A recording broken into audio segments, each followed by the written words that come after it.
अर्धांगिनी पति की प्रेरणा। अपने कार्यालय के वातानुकूलित कक्ष में बैठे रमेश की दृष्टि मेज पर रखे आमंत्रण पत्र पर पड़ी। उसकी पत्नी कविता अपना निजी व्यापार आरंभ करने वाली थी। इसका उद्घाटन इस सोमवार को था। वह आमंत्रण पत्र उसी समारोह का था। कविता और रमेश जिन परिवारों में पले बढ़े वो एक दूसरे से पूरी तरह से भिन्न थे। रमेश के परिवार के मुखिया यानी कि उसके पिताजी ने अपने संतानों पर कई तरह की बंदिशें लगा रखी थी। उन्हें कोई भी निर्णय स्वयं लेने की छूट नहीं थी। उनके जीवन से संबंधित किसी भी बात पर, चाहे बात उनकी शिक्षा की हो या विवाह की, निर्णय लेने का अधिकार सिर्फ पिताजी को ही था। जबकि कविता के माता पिता ने उसे हर तरह की छूट दे रखी थी। कविता के पिता का वस्त्रों का व्यापार था। व्यापार में हानि होने के कारण परिवार की आर्थिक दशा खराब हो गई। रमेश का परिवार संपन्न था एवं उसके सभी रिश्तेदार सरकारी कार्यालयों में उच्च पदों पर सुशोभित थे। इसी कारण जब कविता का विवाह के पश्चात रमेश के घर आई तो उसे कुछ खास सम्मान न मिला, पर कविता में वो गुण थे जो एक आदर्श भारतीय नारी के लिए अनिवार्य थे: सहनशीलता, क्षमा और धैर्य। उसने हर अपमान को सहन कर लिया, पर परिवार में किसी के लिए भी मन में मैल न रखा।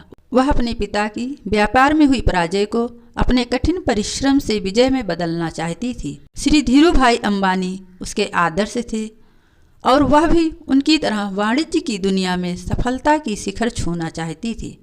कविता ने एक दिन जब कमरे में बैठी थी तभी उसकी नज़र वहाँ रखी एक डायरी पर पड़ी जिसमें ढेर सारी कहानियाँ लिखी हुई थीं। रमेश कमरे में अंदर आया और कविता से बोला, उसे वापस वहीं रख दो, कहीं पापा जी ने देख लिया तो उन्हें अच्छा नहीं लगेगा। पर ये कहानियाँ तो बहुत अच्छी हैं, फिर वे क्यों नहीं पसंद करेंगे? मुझे आज भी वो दिन अच्छी तरह से याद है जब मैं 10वीं कक्षा में था और मुझे कथा रचना प्रतियोगिता में प्रथम स्थान प्राप्त हुआ था। मैंने घर आकर ये बात बड़े ही हर्ष के साथ पापा जी को बताई तो उन्होंने कहा, अपनी पढ़ाई पर ध्यान दो रमेश, एक अच्छी नौकरी प्राप्त करने का प्रयास करो तो ही तुम जीवन में सफल बन सकोगे। चंद कागजों पर कलम चलाकर जीवन निर्वाह के लिए धन कमा सकोगे। भविष्य में अपने परिवार का पालन पोषण कर सकोगे। हमारे परिवार के अन्य सदस्यों की तरह सम्मान के पात्र बन सकोगे।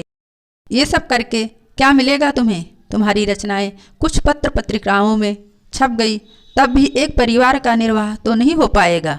रमेश ने सिर झुकाकर कहा, बस फिर उसी दिन मैंने पापा जी को वचन दिया कि मैं उनका स्वप्न साकार करके दिखाऊंगा। उसके बाद मैं सिविल सर्विस की पढ़ाई में जुट गया। मैंने इस डायरी को फिर कभी मुड़कर नहीं देखा। आप हत्यारे हैं रमेश। कविता की ये बात सुनकर वह दंग रह गया। आत्मा ने उसे दुत्कार कर कहा। कविता बहुत ज़्यादा पढ़ी लिखी नहीं थी, उसके पास आय का कोई मार्ग भी नहीं था, फिर भी अपने दृढ़ संकल्प के बल पर उसने अपना सपना पूरा कर लिया। और तुम कायर हो रमेश, असफलता के डर से तुमने अपना मार्ग ही बदल लिया। अपने जीवन की सबसे बड़ी आकांक्षा से मुंह मोड़ लिया। तुम्हें लज्जा नहीं आती अपने आप को कविता का पति बताते हुए? रमेश ने अपनी आंखें कसकर बंद कर ली। कुछ क्षण पश्चाताप के बाद उसने अपनी आंखें खोली और खोलते ही एक बार फिर से कागज और कलम उठा लिया। आज बहुत दिनों बाद उसने पहली बार जो लिखा वो अपना इस्तीफा था। इस्तीफा अपने पिता की, अपने परिवार और समाज की महत्वाकांक्षाओं से जो वर्षों से उसकी आत्मा पर बोझ बनकर पड़ी हुई थी। इस्तीफा देकर वह सीधे घर गया और अपनी डायरी उठा ली। उसके मन में एक अजीब सी प्रसन्नता थी, जैसे वर्षों से मृत पड़े उसके शरीर के किसी अंग में प्राण वापस आ गए हों। अपनी डायरी के पहले पृष्ठ पर उसने लिखा, समर्पित मेरी अर्धांगिनी कविता को, जो सच्चे अर्थों में मेरी अर्धांगिनी है, जिसकी प्रेरणा से मेरे शरीर के उस अर्धांग में प्राण लौट आए जो वर्षों से मृत प्राय था। वह मेरी इस रचना की प्रेरणा स्रोत है। उसने ही मेरे अंदर के लेखक को पुनर्जीवित किया है। अगर वह मेरी अर्धांगिनी मेरे जीवन में न आती तो मैं जीवन भर स्वयं अपनी ही हत्या के पाप का बोझ ढोने पर विवश हो जाता है, परंतु उसकी प्रेरणा ने मेरे निर्वाण का मार्ग प्रदर्शित कर दिया है। मैं आशा करती हूँ आपको यह कहानी पसंद आई होगी। कहानी पसंद आई हो तो लाइक, सब्सक्राइब और शेयर ज़रूर कीजिए। और इस कहानी पर आपकी क्या राय है हमें कमेंट करके ज़रूर बताएं। कहानी सुनने के लिए आपका बहुत बहुत धन्यवाद।